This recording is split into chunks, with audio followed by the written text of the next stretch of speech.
Assalamu alaikum warahmatullahi wabarakatuh. The Muslim Student Association at UIC is happy to welcome you all back to the third day of Discover Islam Week. This year's theme is From Conviction to Action, highlighting the process of developing a firm conviction in Islam, then translating that conviction into purposeful action with the Aqidah, the creed of Islam, as our basis. Today's sub-theme is a system of Islam. Alhamdulillah, we started the day off with Dr. Jalil Abdul who joined us to talk about the Islamic economic justice, followed by Maryam, who explained to us how to strive for social harmony. For our last talk, we would like to welcome Dr. Abdur-Rafay, who will talk about leading the world by example. Dr. Abdur-Rafay is a UIC alumnus and an active dawah carrier. He is an activist who has delivered lectures on numerous politically and socially relevant topics, among other Islamic lectures. He has delivered khutbas and lectures at various masajid and university campuses across the Chicagoland area and beyond, including at UIC. And alhamdulillah, he has maintained that connection with us until now. He most recently joined us in October 2023 when he delivered a lecture on the topic Palestine, Awareness to Action, the recording of which can be found on the MSA at UIC's YouTube channel. Without further delay, we would like to welcome Dr. Abdur-Rafay to discuss this topic, leading the world by example.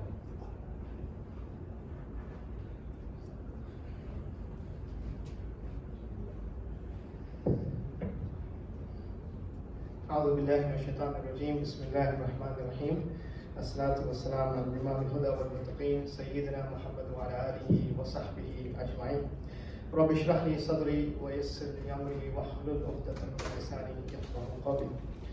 Alhamdulillah, it's good to be back again at UIC. Jazakumullah khairan for a kind introduction. Back when I was here, even in community college, we really looked forward to Discover Islam Week, and we would prepare for months to host this week of events. And alhamdulillah, it was always a good week for a means to engage with the non-Muslims on campus. Over the years, I remember having very productive discussions with non-Muslims, opening their eyes to Islam and so forth. And inshallah, for you guys as well here on campus, inshallah this week goes well, and Allah puts barakah in these efforts and grants you good hasanat from this, and inshallah makes it heavy on your scales on your al-akhirah. Jazakumullah khairan for this activity that you have organized at UIC. The brothers asked me to speak about this issue of leading the world by example. Now there's different ways of approaching this in terms of what do we mean by leadership, what do we mean by leading the world by an example.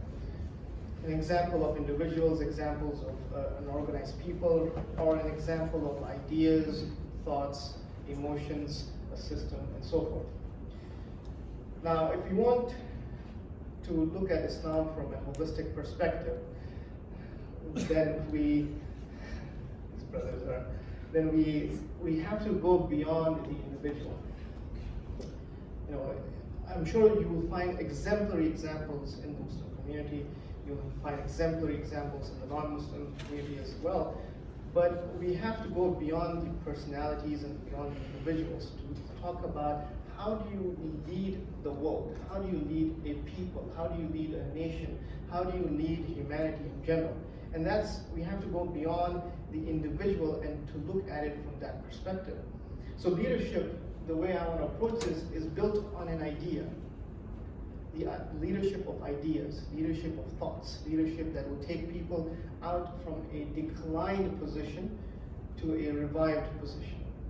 A leadership of ideas that will transform humanity, that will transform not just the individual, but it transforms a people as a whole, a society as a whole. It builds a civilization that can take care of humanity. So for us as Muslims, our leadership is built on the Aqidah of Islam, the idea of Islam, the divine Quran, and the message and the messenger who brought this message to us. It is built on this Aqidah. That is our foundation. That is the foundation that we all believe in as Muslims, but that is the foundation that leads us to salvation in the Akhirah and upliftment of ourselves in this dunya as well. And this is a way to bring people together. This is a way to organize life. This is a way of where we have a divine system from Allah subhanahu wa ta'ala that can take care of economic issues, social issues, political issues, governance, personal issues, and so on and so on. Allah subhanahu wa ta'ala has given us this mandate, has given us as Muslims a certain vision of who you are, because you carry a certain aqidah, you carry a certain thought that builds you, that gives you your identity.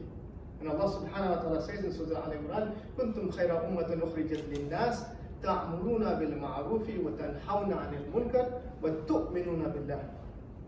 That you, O Muslims, you are the best nation that has been brought forth from mankind.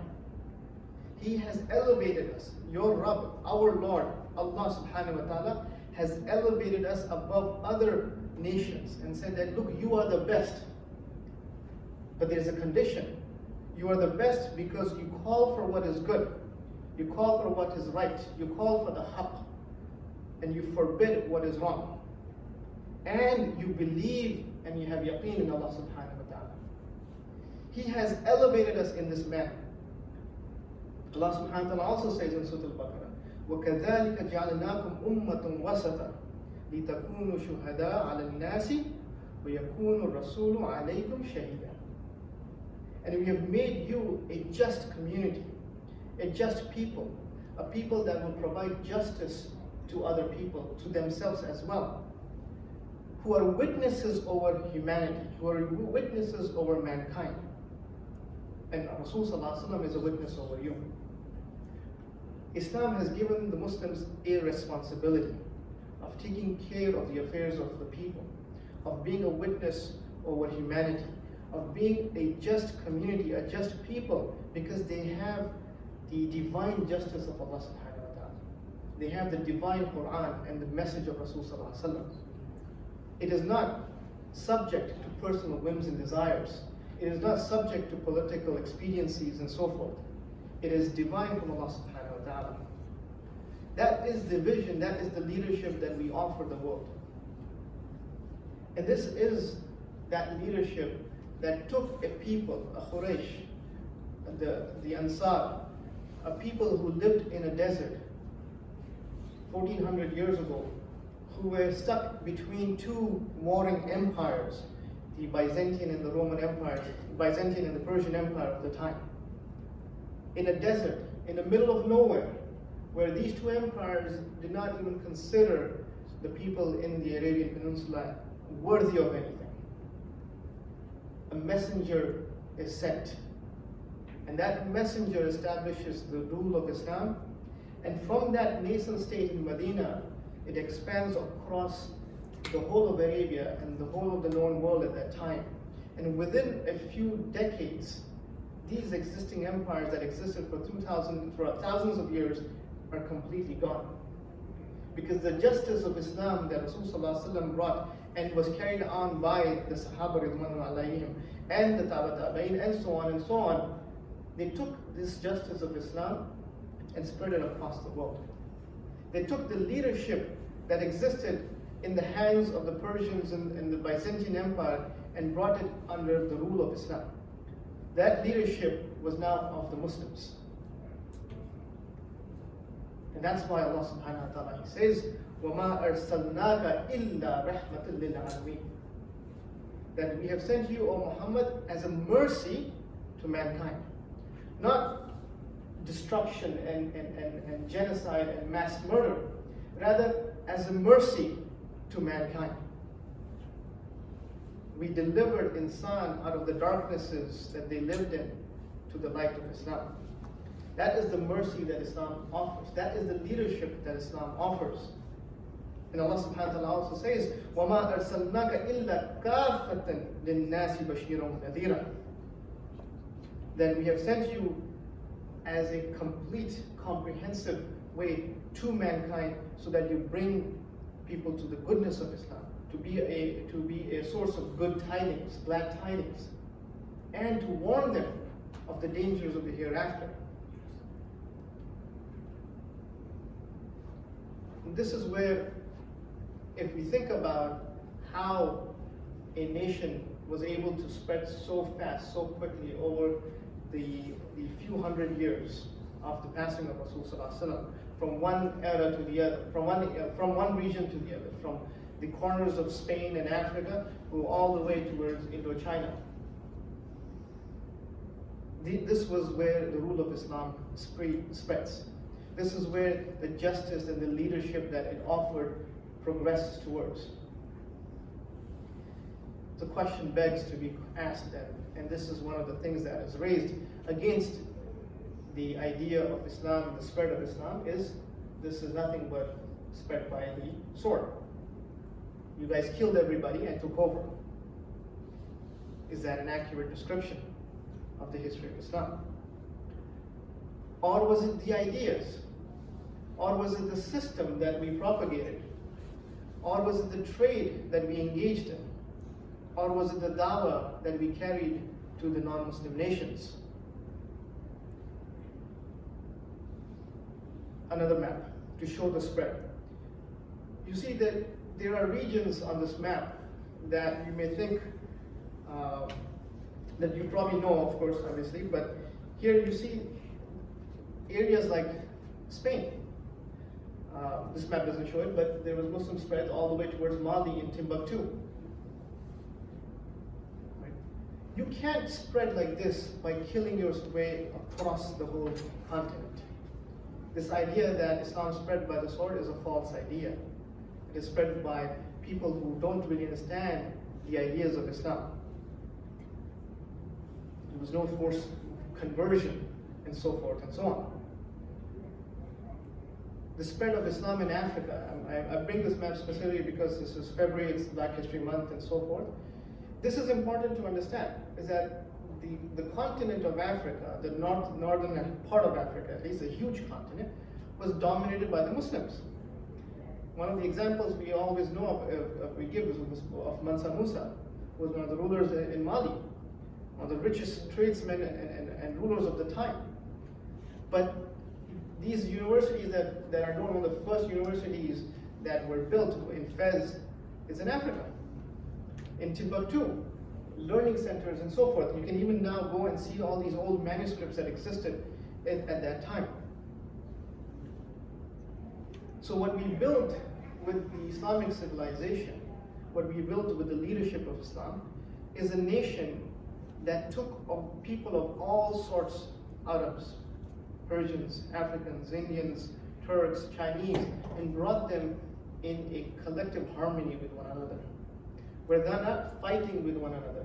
They have social cohesion.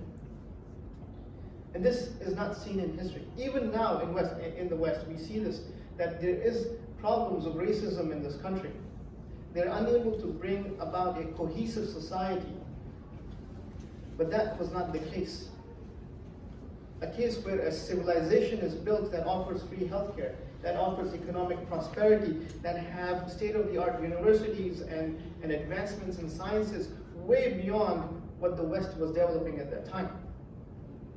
Cataract surgery was being done during the time of Abbasis, while in Europe they didn't know how to wash themselves. It's true.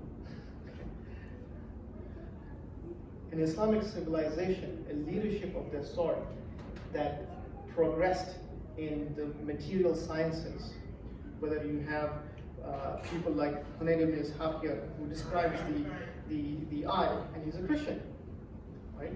Or you have Ibn Haytham, you have Jazairi, you have Ibn Jabir, and all these other things where we excelled in mathematics and algebra and optics, so on and so on and so forth.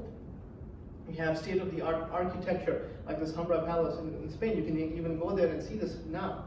Or you have these universities that were established all the way in the Xinjiang province in China, where even till now, Muslims exist, are being persecuted, unfortunately, by the Chinese government.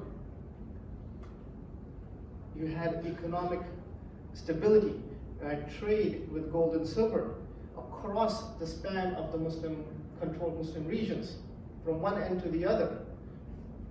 The center picture is a picture of Mansa Musa. And you had enormous architecture that showed the power of the Muslim civilization by these buildings that you see on your right, the Sultan Ahmed Mosque and Suleymaniye Mosque and so forth in Istanbul. You can go there and you can see that even now.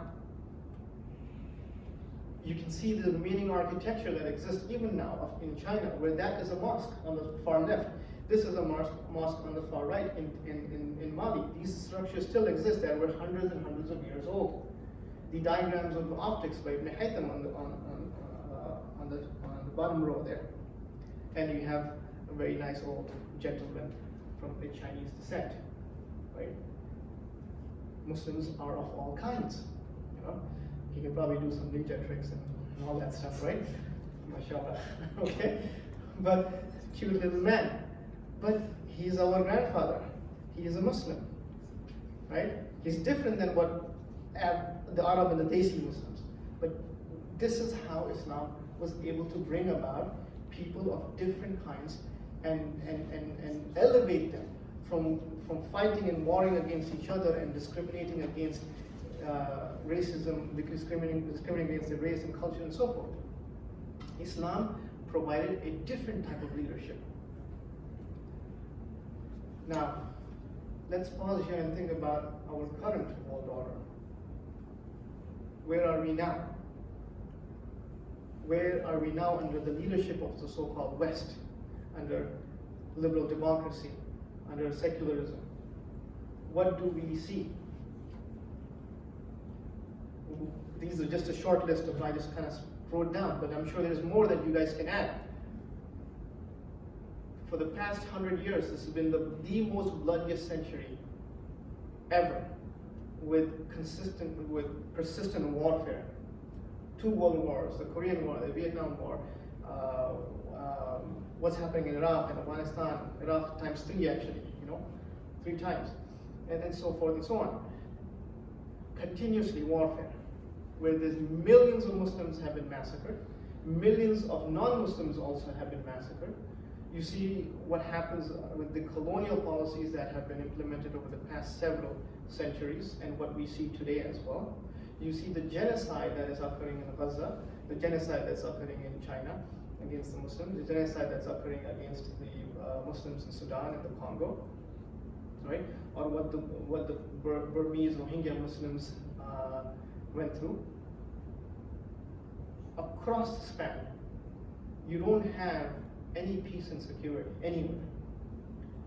You have political strife, you have racism, you have social breakdown, you have the breakdown of the family, you have sexualization of women, you have a massive sex trafficking industry, child labor. The immorality is insane in the West and also now in the Muslim lands, right? The issue of, talk about mental health, I see, majority of the patients I see all have some sort of depression, this, that, etc. Right? Millions of people are diagnosed with the issue of depression in this country who don't have an answer to life, questions of life. Right? Refugee crisis across the Muslim world as well as the non-Muslim world. What is happening at the borders in this country, for example, right? People coming from South America and Central America trying to find a better place, a refuge from the atrocities that they're suffering in Central and South America. The funny part, the irony is, it is because of the American foreign policy they are actually having to do this. So you come to a country that is also actually causing the problems.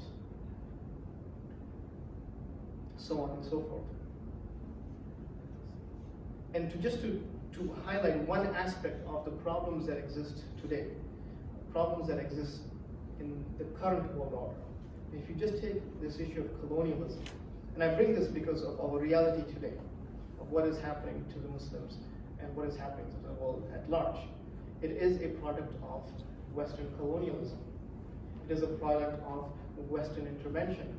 It is the outcome of Western leadership, of secular liberal ideas, of capitalist policies and so forth. Any conflict you see across the world, there is an issue of capital there. There has to be oil, resources, etc. You will massacre people only to get access to those resources. This is good old colonialism. Whether it's in the Congo, whether it's in Sudan, whether it's in Gaza currently, and so forth. The mantle that was held by the British, the French, the Spanish, and the Portuguese now is taken over by the American Empire. just to highlight this and kind of hone in on this point. When the Crusaders took over Palestine, Al-Masjid al-Aqsa, during the First Crusades, it was supposed to be a conquering movement of the Catholic Church, of Christianity, and so forth. But at the end of the day, they ended up killing 70,000 people, massacring 70,000 people, where the reports show that the blood was up to the knees. A massacre of people, including not just Muslims, but the Christians of different denominations. This is a result of Western colonialism. This is not too old. 70,000 people. The same has happening currently. Right?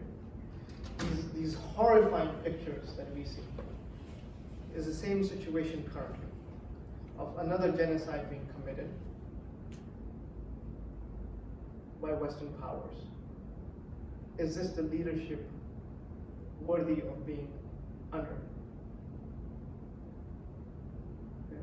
How long can we watch these images? Right? Every day, something new. Every day, something new. Something unbearable. But that is the leadership that exists today. Of genocide, of colonialism, of mass murder, political strife. Right? It is not the leadership that is the mercy that Allah subhanahu wa ta'ala talks about. It is not rahmatul lil alameen. It is not. It is not rahmatul lil alameen that Rasul sallallahu alaihi wasallam brought.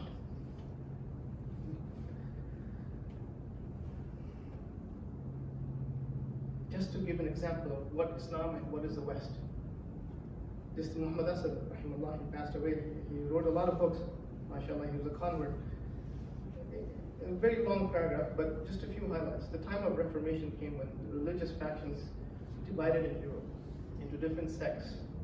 They were at arms against each other, fighting against each other. But they united in their hatred of Islam. That was common among all of them.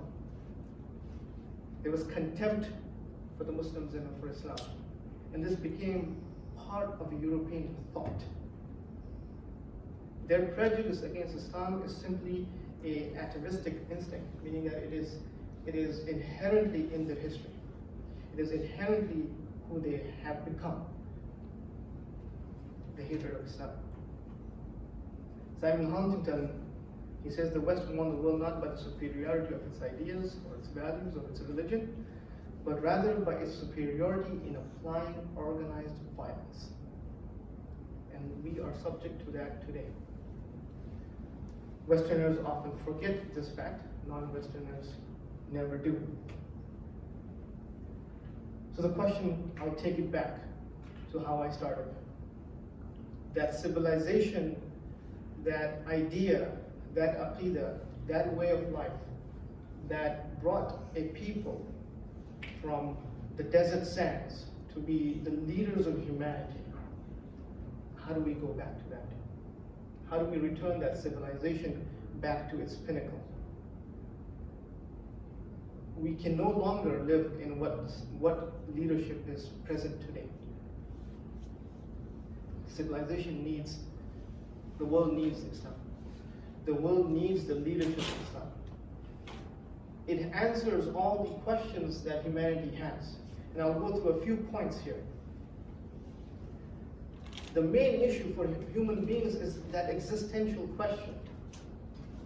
Who are you? Where do you come from? What is the purpose of life?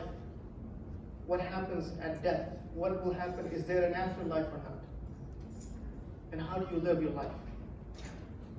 These questions, these are your existential questions. Every human being asks that.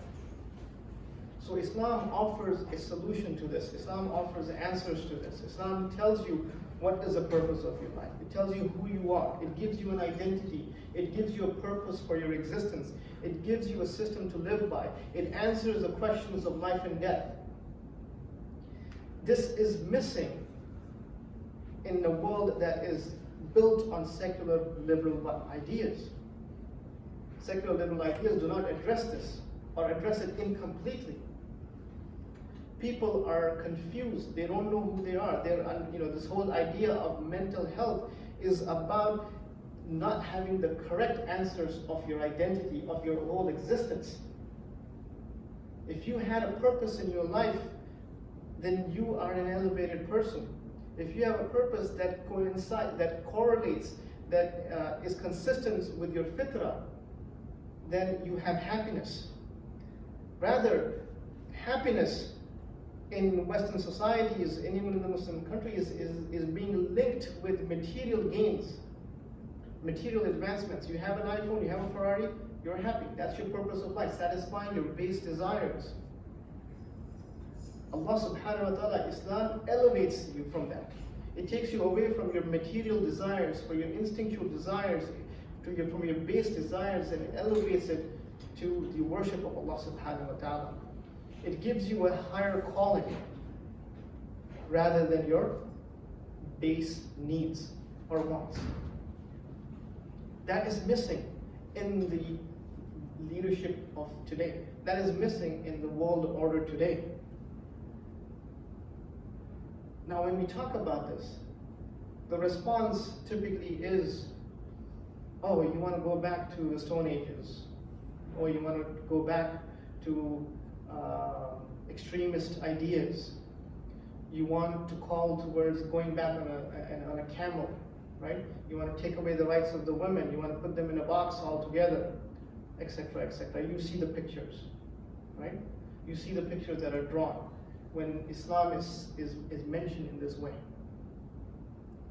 But what has some of these images in Gaza shown us, right? Ar-Ruh, the grandfather, as he holds his dead child, right? That person with a turban and a beard for the past 20 some years has been said, that guy, a person looking like that, stay away from. He's an extremist. He's a fundamentalist. He's a terrorist. But that image has reversed that narrative significantly. So we are a people who, yes, we look different because we have a different identity. We are unique in our own way because we have a unique way of life, a unique way of thinking, a unique way to feel emotions, a unique way about how we live our life. You don't have to wear a patterned suit to show that you're a civilized person. You see what I'm getting? Right? That imagery has to be broken down. This patterned suit dude is massacring everybody currently. And the predecessor before him. And the predecessor before him. Right? But Rasul Sallallahu Alaihi Wasallam says, there is a group among my followers who will continue to be openly on the truth, and no one who oppresses them can harm them until the coming of the hour. This is who we are. A people who can give mercy. Who do not have vengeance in their hearts. We don't. This is not how Muslims deal with. Right? Just to kind of finish the point off, is that this issue of the question of Palestine, the question of the West, the question of what will happen to the Jews, what will happen to the Palestinian people, and so forth, etc. This whole fiasco that is currently happening. We, as Muslims, were able to provide justice from the time of Umar ibn Khattab, who conquered Jerusalem, to the time of Salahuddin Ayyubi, who reconquered it, and so on and so forth. Even when Salahuddin Ayyubi reconquered Jerusalem, he did not massacre the Jews or the Christians. Sorry, he did not massacre the Christians that lived there. The Jews were thrown out by the Christians at that time. Salahuddin Ayyubi brought back the Jewish people. An example of solving political issues, of solving societal issues. That vision, that leadership that we can offer the world is an example like this, where David Wazirstein, as a historian, he says Islam saved Jewry. Or when Sultan Bayezid, when the Spanish Inquisitions were happening, By the way, mass killings and genocide, mass murder, this is very common in European history. Unfortunately, it keeps happening because this is how they spread colonial warfare, empire building, and so forth. When Islam spread, it did not cause genocide and mass murder and colonial policies to be implemented. Our vision of how to bring societies under the rule of Islam is completely different than the vision of secular liberal democracy, capitalism, and its tool of colonialism. When Muslims and Jews were being massacred by the Spanish Inquisitions in Spain, we as Muslims took care of the Jewish people. And Sultan Bayezid, that's what he says, that you venture to call Ferdinand a wise ruler. He who has impoverished his own country has enriched mine. Thomas Arnold, he's a historian, he goes on to say that you cannot find systemic persecution of non-Muslims. You don't find where they were completely eradicated, Christian communities or Jewish communities completely eradicated. You don't find that the churches and the synagogues and all of this stuff, they continue to exist from centuries on. You can see what is happening today where they purposely destroy the mosques. We don't do this stuff. India is doing it, of course, the Zionist entity has done it, and so forth. These are just examples of historical documents or historical things that have continued to exist. This picture on the right is a whole complex in Egypt that was a hospital, was a masjid, was a university, and so forth. That book on the top is Ibn Sina's book on medicine. This picture on the bottom left is a hospital in Spain. And just to give you an example of where our leadership can go towards, right? I spoke about one issue is the answers to the existential questions, right? Second issue about societal and political model to organize society and the historical evidence for that. Third point, a healthcare model. Public hospitals like Bimaristan, which was this picture right here on the right, that was established in 1283 in Cairo, accommodated 8,000 patients. In today's environment, you don't even see that now. A hospital built to accommodate 8,000 patients. 2 attendants, 2 nurses for each patient. You can barely get one, right? It's barely. And that one nurse is probably dealing with 10 different patients at a time. Completely overworked. We had 2 attendants, 2 nurses attending to the needs of one patient. Right? You had normal bedding, this, that, etc.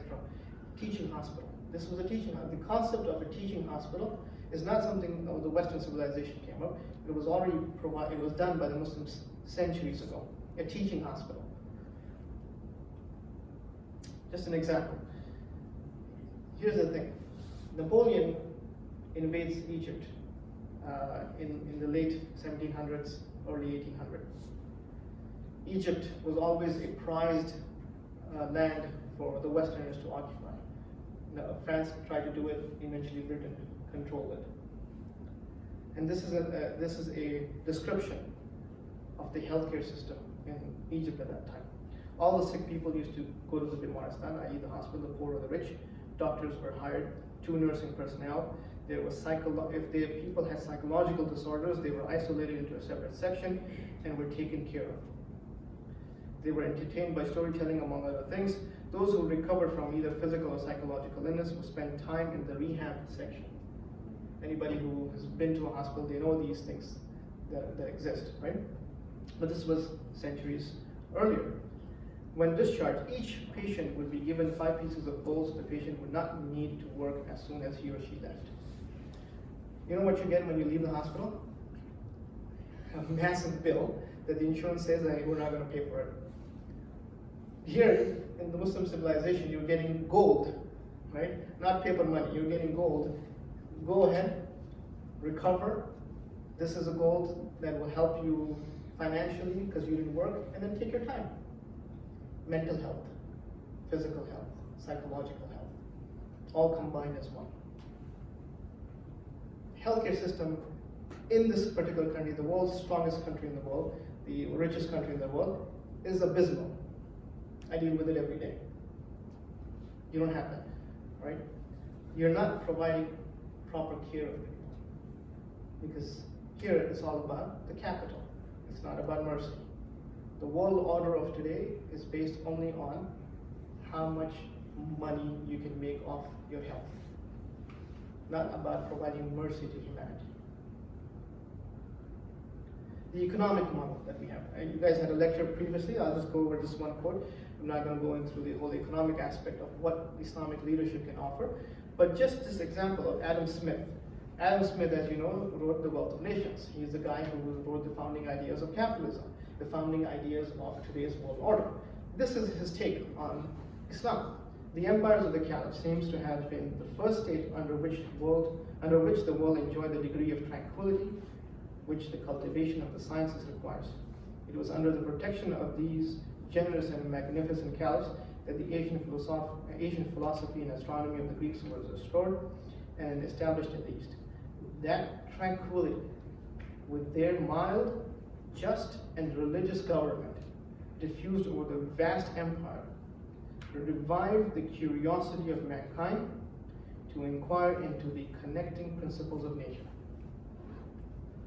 Who has peace of mind today? Except for the Muslims, of course, because we have an aqidah. When you talk to non-Muslims, they're worried about their debt. They're worried about their education. They're worried about life itself. They're all on antidepressants. They're buying things they don't need. There is no peace of mind. And I'll end with this. Allah subhanahu wa ta'ala in Surah Al-Baqarah says, Allahu waliyul ladina amanu yukhrijuhum min adh-dhulumati ila an-nur. وَالَّذِينَ كَفَرُوا أَوْلِيَاهُمُ الطَّاغُوتُ بِيُخْرِجُونَهُم مِنَ النُّورِ إِلَى الظُّلُمَاتِ أُولَٰئِكَ أَصْحَابُ النَّارِ هُمْ فِيهَا خَالِدُونَ. Allah is the guardian of the believers. He brings them out of the darknesses and into the light. As for the disbelievers, their guardians are these false gods of today, who lead them out of light and into the darkness, into the abyss.